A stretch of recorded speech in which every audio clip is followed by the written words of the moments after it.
Cellular biology. So it's important to understand the significance of cells. All body functions depend on the integrity of cells. Cells are very social, and it's important that they communicate or crosstalk at all levels and that it's working properly. As we start talking about the different pathophysiology of diseases, we'll see where the errors in communication and signaling occur. So cells have many functions. Some are movement, such as muscles, conductivity. We often think of the heart, secretion or excretion, respiration, and of course communication. So there are three general components of a eukaryotic cell. You have your plasma membrane, the cytoplasm, which is the liquid in the cell, and then your intracellular organelles. This picture is in your text. Please review it, especially if you haven't looked at cells in a while. Please watch this video. You may have to copy and paste this video, but it'll show what we're talking about when I use the term eukaryotic cell, so you have an understanding of that. The plasma membrane has roles, of course, of maintaining structure of the cell and protection, but it also helps with communication.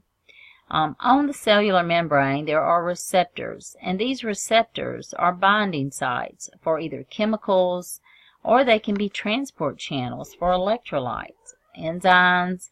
Adhesion takes place on the cellular membrane, and then also hormones, which are secreted from one type of cell and may actually bind with another type of cell and cause a reaction.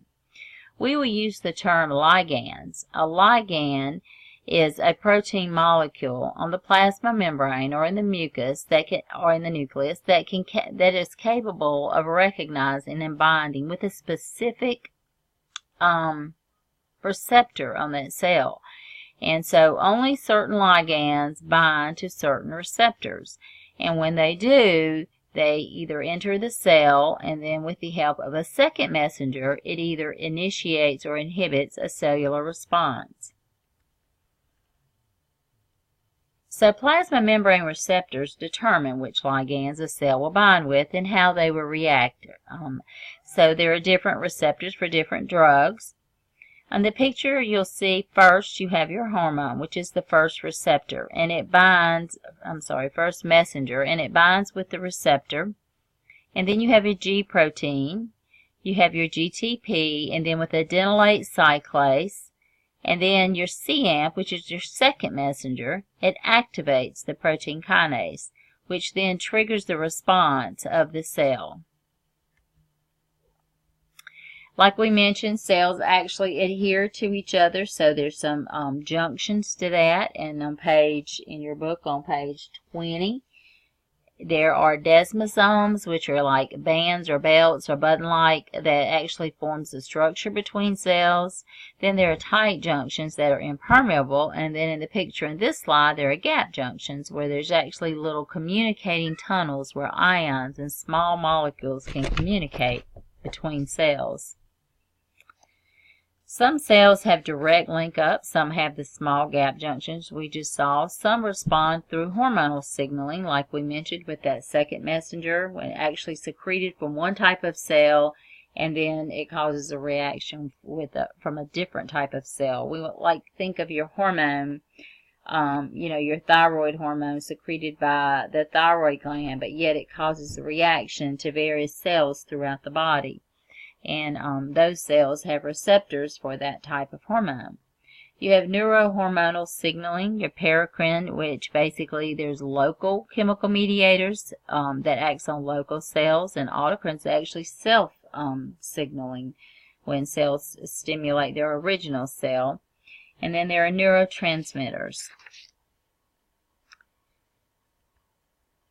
This is some examples of cellular communication. You have a signaling cell with the receptors at the target cell, and then you have remote, which is secreted remotely, or then you have your gap junction. So this just shows you the different ways cells can communicate. So signal transduction. Once a signal occurs, it's transferred, amplified, and distributed throughout the cell and modulated. It can open or close channels, but often it requires a second messenger. And the two main second messengers are cAMP and calcium. Page 22, table 1.3, are hormone-induced cell responses that are mediated by cAMP. So as we start talking about these in the various chapters, you'll think back to this. Some problems that occur with cell signaling can be inflammation or Alzheimer's, in which there's neurosignaling errors, there's mood disorders or asthma. There's various diseases that can occur from inappropriate signaling. So watch this link. Here is another video about signal transduction. So membrane transport, there's passive transport, which basically does not require energy. It can be diffusion, passive mediated transport, filtration, and osmosis. So diffusion, you think of a solute moving from greater concentration, solute concentration, to lesser concentration. Passive mediated requires like a protein transporter, however no energy is required. And then filtration, water moves from higher pressure to lower pressure. And osmosis, water moves from areas of lesser solute to greater solute concentration. And this is when you think of like albumin in the blood, the osmosis. And then active transport on page 31, figure 1.34. This actually requires energy. And there is a video on the sodium-potassium pump, and this is often what we think about with the sodium-potassium pump. And if we lose that energy and the pump fails, instead of pumping sodium outside the cell, the sodium enters the cell, and what follows sodium but water, and the cell will swell and then burst and die. Osmosis, two terms to be familiar with is osmolarity and osmolality. We often use the term osmolarity when we're thinking about the blood, when we have a measure of the but it's osmolality is the term we want to use. That is the preferred measure. Please copy and paste this video again and watch it. It's a good video on the fluid mosaic model to explain diffusion. So there are several mechanisms that control cell division. Some are genetics and epigenetics, some are growth factors, some are proto-oncogenes and tumor suppressor genes. Proto-oncogenes are code for proteins that help regulate normal cell growth and differentiation. If it becomes mutated, they become oncogenes that help turn normal cells into cancer cells. And tumor suppressor genes help suppress the growth of cells. So as we think of proto-oncogenes becoming oncogenes or tumor suppressor genes, we're going to start thinking about cancer, and that will be in later chapters. But please watch this video on proto-oncogenes versus tumor suppressor genes. There are growth factors. These are cytokines that basically transmit signals between cells that can either stimulate growth or differentiation of cells. If they do not have this, they will not survive. And the one we commonly think of are which stimulates the proliferation of connective tissues and neuroglial cells, or your platelet-derived growth factor. Cellular adaptation, page 50, table 2.1. If you will refer to that, it will give some examples of this. So you have atrophy, and when you think of muscles that are not being used, they atrophy. Hypertrophy, when you think of the heart, if it's working really hard, we have hypertrophy.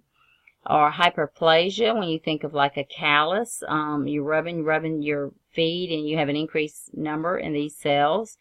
Metaplasia can be from like smoking, and so the cells in the bronchus are like constantly turning over, so they're not maturing. and they're immature, but if they quit smoking, they will return back to a normal state. However, dysplasia is the damaged cell is irreversible, and then you have anaplasia, which is loss of cell differentiation, and that is when you start thinking of cancer cells. There are a lot of reasons that cause cellular injury, and the most common cause of cellular injury is lack of oxygen, which is hypoxia, page 52, figure 28. Free radicals, this occurs when you have cellular membrane damage and you have release of these free radicals, and then toxic chemicals, infectious, all of these things can cause cellular injury. And then if you look to the left, you see reversible cellular injury. You have an obstruction or cessation of blood flow, and then you have ischemia. When you have this ischemia, you have decreased mitochondrial oxygenation, so your ATP pump, this fails. So your sodium pump fails.